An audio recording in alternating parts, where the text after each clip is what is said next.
हरिओम. लाओत्सेचा ताओबोध. योगदास श्री जयगणेश जोशी यांचे प्रवचन. Nothing weaker than water. There is nothing weaker than water, but none is superior to it in overcoming the hard, for which there is no substitute. That weakness overcomes strength, and gentleness overcomes rigidity. No one does not know, no one can put into practice. Therefore the sage says, who receives unto himself the calumny of the world is the preserver of the state. Who bears himself the sins of the world is the king of the world. Straight words seem crooked. पाण्यापेक्षा कमकुवत काहीही नाही. पाण्यापेक्षा कमकुवत काहीही नाही, परंतु कठीणाला नामोहरम करायला त्याच्या इतके उत्तम अन्य काहीही नाही. याला कोठेही तोड नाही. हा कमकुवतपणा शक्तीला नामोहरम करतो आणि सभ्यता कडवटपणाला नामोहरम करते.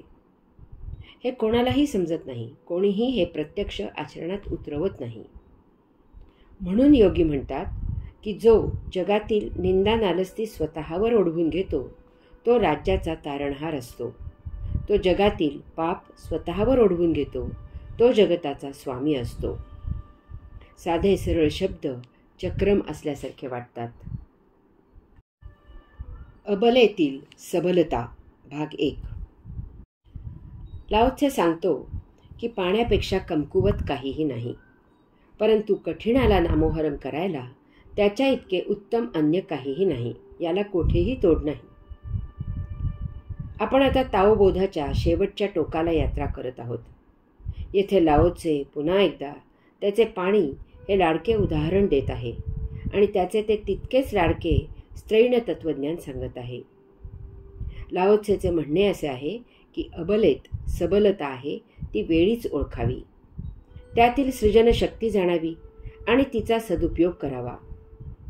अबलता लवचिक असल्यामुळे ती मोडत नाही, वागते.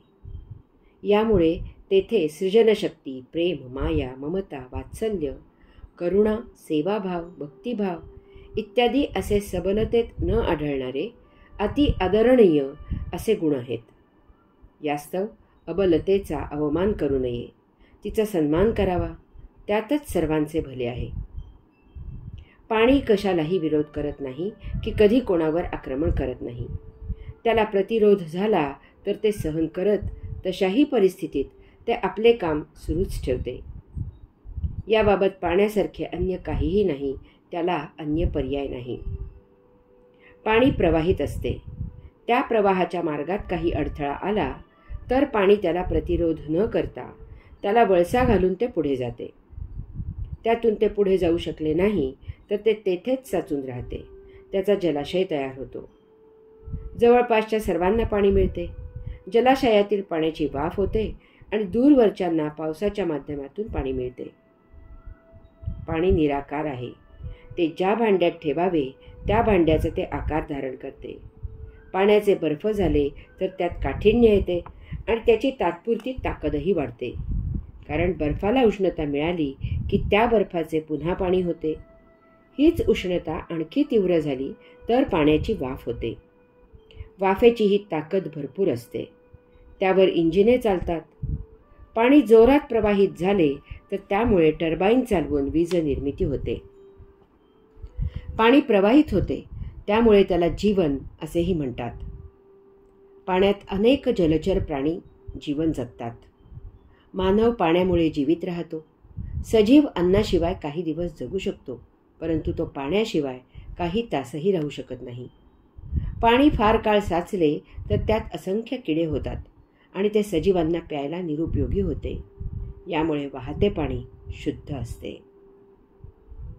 पाणी फार कमकुवत आहे, परंतु त्यामुळे कठीणाला ते नामोहरम करते. पाण्याची संततधार जर एखाद्या महाअगडबंब अशा शिळेवर पडत राहिली तर ती शिळा भेदली जाते, दुभंगते.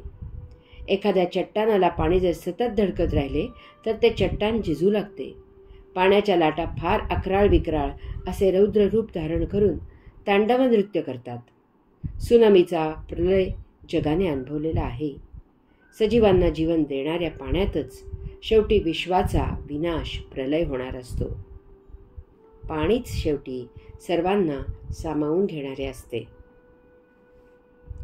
अबलेतील सबलता भाग 2. लाओ त्से पुढे सांगतो की हा कमकुवतपणा शक्तीला नामोहरम करतो आणि सभ्यता कडवटपणाला नामोहरम करते.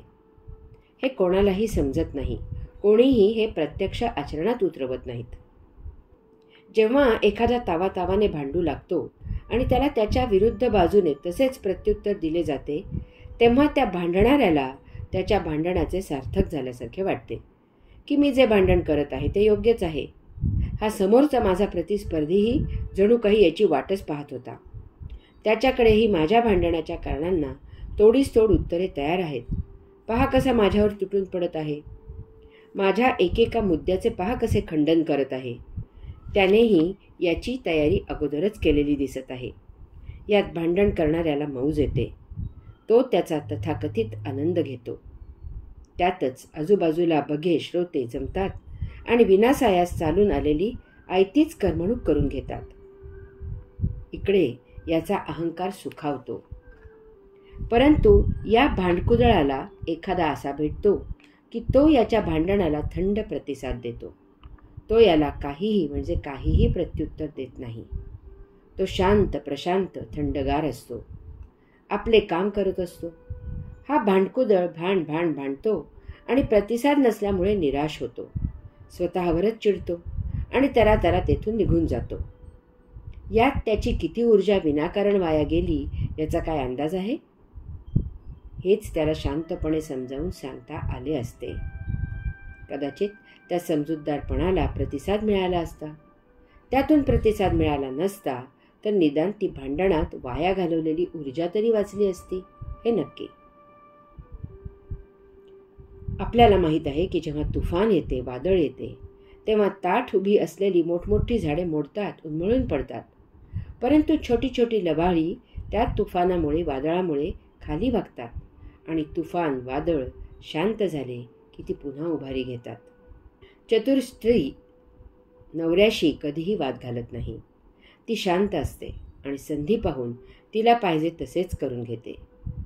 जगज्जेते हिटलर, नेपोलियन, सिकंदर इत्यादी जगाला कर्दनकाळ होते. सैनिकांना कठोर आज्ञा देणारे होते. परंतु हे सर्व स्त्रीपुढे झुकलेले होते. स्त्रीच्या चरणी दास होते. प्रेमात जीवनाचा आनंद घेतला जातो. द्वेषात जीवनाचा आनंद हिरावला जातो. ज्याच्यावर प्रेम करावे तोही आपल्यासह आनंद घेतो. परंतु ज्याचा द्वेष करावा त्याला त्याचा पत्ताही नसतो आणि त्यामुळे तो आनंदात असतो. आपण द्वेष करत दुःखात असतो. या सर्वाला कारण म्हणजे मृदूपणा हे जिवंतपणाचे लक्षण आहे. हे जीवन आहे, सृजन आहे. परंतु कडवटपणा हे जीवन संपल्याचे लक्षण आहे. हे भंजन आहे, मृत झाल्याचे लक्षण आहे. हे सर्वांना कळते, परंतु प्रत्यक्ष जीवनात वळत नाही. यामुळे दीर्घ कालावधीचा विचार केला तर बलवान नेहमी हरतो, सदा दुःखी असतो, अल्पायुषी ठरतो आणि कमजोर नेहमी जिंकतो, सदा आनंदात असतो, दीर्घारोग्य मिळवतो. हरि ओम.